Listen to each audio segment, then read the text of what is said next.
Porción bíblica Vayikra y llamó. Quinta parte, jueves. Levítico capítulo 4 versículos del 1 al 26. Faltas involuntarias, resumen. Después de que Elohim le enseñó a Moshe los procedimientos para las ofrendas de ascensión y de paz, le enseñó los procedimientos para las ofrendas de pecado. Estos sacrificios expiaban principalmente por faltas cometidas sin intención. Comentario quinta parte. La razón por la que se ofrendaban sacrificios por faltas involuntarias es que nuestros intereses y aspiraciones más profundas, como también nuestras preocupaciones más íntimas, se revelan específicamente por medio de nuestras acciones impulsivas. Es a través de estas acciones que nuestro ser inconsciente sale a la superficie involuntariamente. No necesitamos expiar, sí, porque fue hecho sin intención.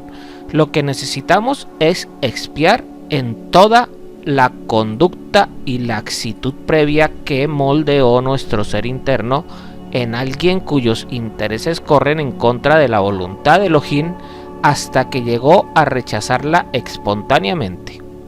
A la luz de esto, nuestras acciones involuntarias requieren una expiación más grande que las intencionales, porque las acciones involuntarias indican que tenemos un apego profundo e inconsciente a un tipo de comportamiento que es contrario a la voluntad de Elohim.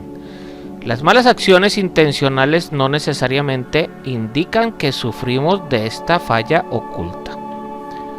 Habla a los hijos de Israel diciendo: si alguien peca inadvertidamente en cualquiera de las cosas que Jehová ha mandado que no se hagan, y hace alguna de ellas, si el que peca es el sacerdote ungido trayendo culpa sobre el pueblo, que entonces ofrezca a Jehová un novillo sin defecto como ofrenda por el pecado que haya cometido. Ahora pasamos a la ofrenda de Hatat. La palabra Hatat, error, pecado, viene de la raíz Hatá, que significa fallar, errar, pecar. En Levítico 4:23 esta ofrenda también es llamada Corbán, lo cual nos enseña que también es un medio para poder acercarse a Jehová. Pero en estos versículos normalmente no se usa la palabra Corbán, ofrenda, como en el caso de la Olá y la Minjá, sino solo Lehatat, por pecado. En la Septuaginta fue traducida simplemente como pecado, así que el término griego técnico para una ofrenda de pecado es simplemente pecado. Teniendo en cuenta este hecho, podremos entender correctamente el texto griego de 2 de Corintios 5:21, donde está escrito: al que no conoció pecado, le hizo pecado por nosotros, para que fuéramos hecho justicia de Elohim en él. Esto significa que el Mesías fue hecho un sacrificio de pecado, lehatat, por nosotros. No es que él haya sido hecho pecado en el sentido literal de la palabra, sino en esa expresión hay una alusión clara al sacrificio de pecado que encontramos en Levítico 4. Hay dos tipos de sacrificios por el pecado, Hatat y Achán. El primero expía por ciertos pecados cometidos por error. El segundo expía por ciertos pecados cometidos con premeditación. El Hatat expía por los pecados cometidos contra los mandamientos negativos, que si hubieran sido cometidos deliberadamente, el pecador hubiera sido reo de castigo de caret, extirpación, apartamiento de la comunidad. Hay 43 pecados de este tipo. La mayoría de ellos son de relaciones sexuales prohibidas. El Hatat solo expía por estos pecados cuando son cometidos por ignorancia. Esto nos enseña que la falta de conocimiento no exime al pecador de su responsabilidad. El que peca sin saber también es culpable delante de Jehová. En el primer caso se habla del sacerdote ungido que peca trayendo culpa sobre el pueblo. Como el sumo sacerdote representa al pueblo, su pecado repercute sobre toda la nación. El pecado también puede consistir en que el sumo sacerdote haga una mala interpretación de la Torá y luego él mismo siga esa decisión equivocada, resultando en que también el pueblo la siga. El sacerdote ungido. En hebreo es Hakohen, Hamashiach. Es la primera vez que aparece la expresión Hamashiach, el ungido, el Mesías, en la Torah. La expresión aparece 3 veces en esta aliyá. Es muy significativo que la primera vez que el Mesías es presentado en la Torah es en relación con el sacrificio de pecado.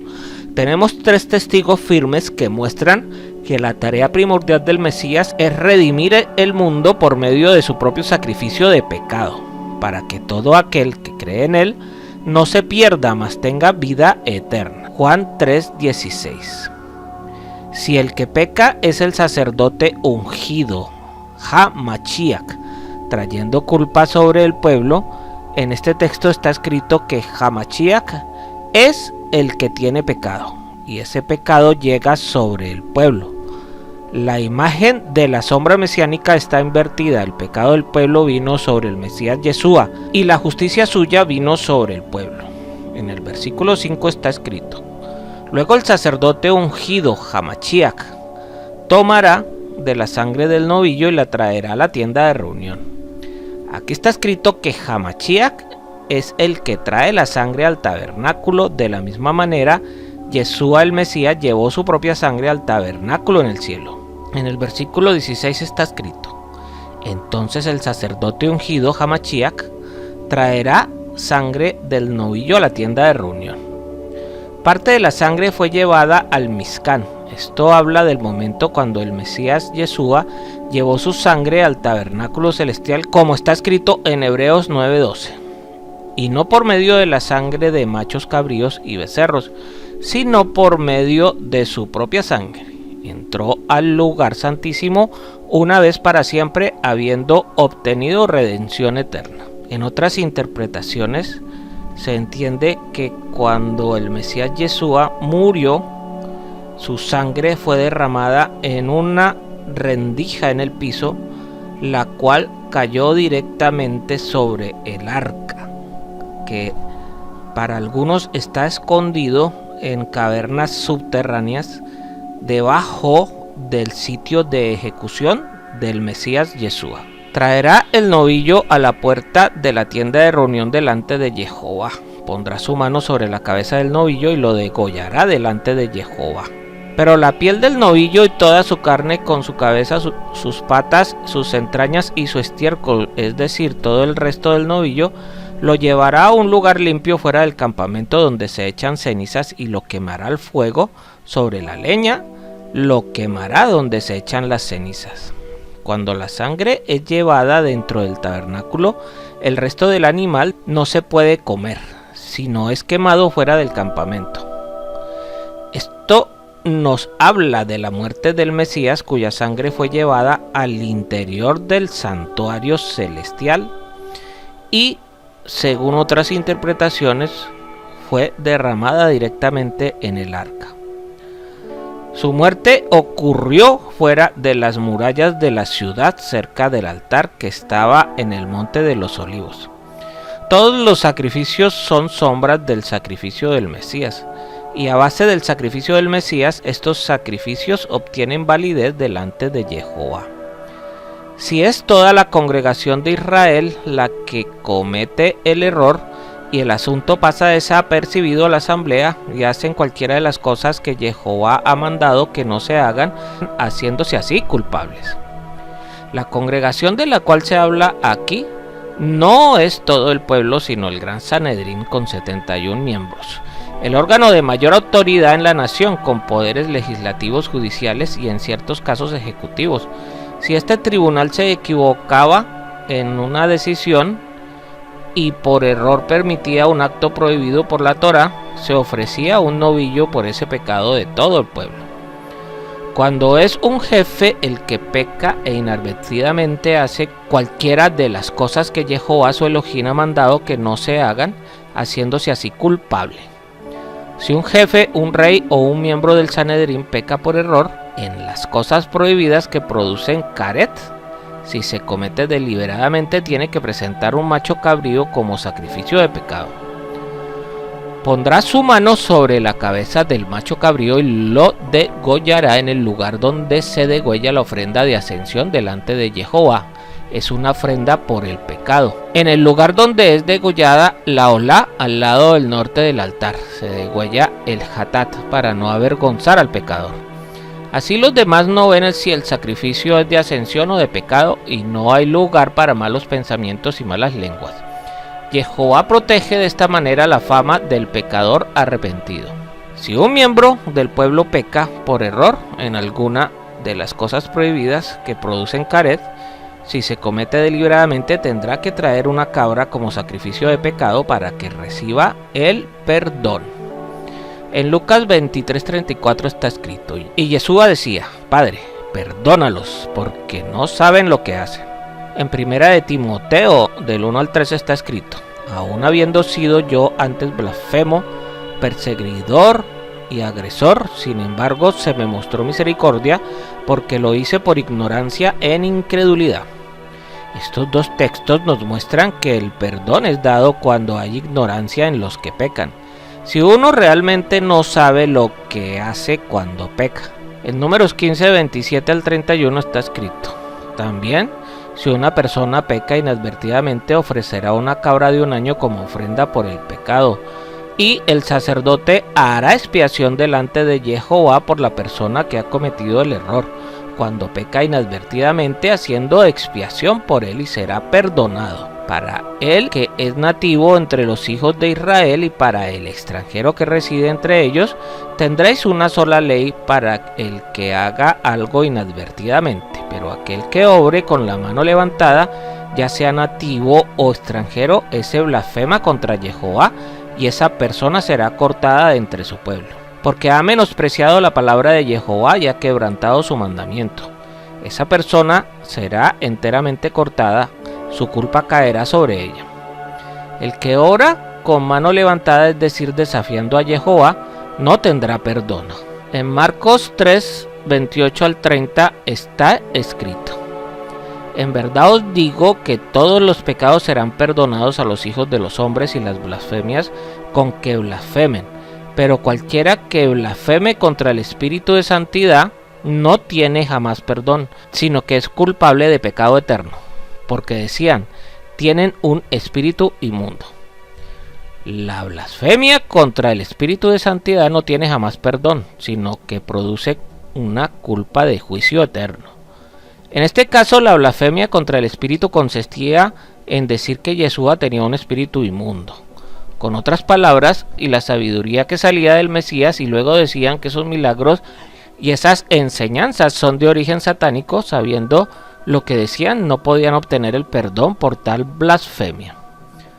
En Mateo 12:32 está escrito: y a cualquiera que diga una palabra contra el Hijo del Hombre se le perdonará, pero al que hable contra el Espíritu de Santidad no se le perdonará, ni en este siglo ni en el venidero. Este texto nos enseña que la blasfemia contra el Hijo del Hombre es perdonable, pero no contra el Espíritu de Santidad. De esto aprendemos como la blasfemia contra Jehová no tiene perdón. Así la blasfemia contra el Espíritu no tiene perdón. Consecuentemente de esto podemos deducir que el Espíritu de Santidad es la presencia revelada de Jehová mismo. El arrepentimiento es un fruto de la interacción entre Jehová y el hombre. Si Jehová se retira del hombre, es imposible que éste se pueda arrepentir. Romanos 2:4 dice que la bondad de Elohim nos guía al arrepentimiento. Sin esa bondad, nunca podríamos llegar a un verdadero arrepentimiento. Cuando el hombre le da un dedo, Jehová le toma la mano. Cuando el hombre le da una mano, Jehová le abraza. Los pecados perdonables son los que cometemos por error, o por ignorancia, o por debilidad. Pero los que se cometen en rebeldía contra Jehová deliberadamente, con plena conciencia de la gravedad de este pecado, no tienen perdón. Un ejemplo es Judas, el discípulo de Yeshua. Obtuvo varias oportunidades para arrepentirse, pero al final no quiso y perdió la posibilidad de arrepentimiento. Mejor hubiera sido no haber nacido. Tengamos temor a Jehová para no pecar. Que el Padre Eterno les bendiga y les guarde. Les habló el Moré Naftali ben Yehuda.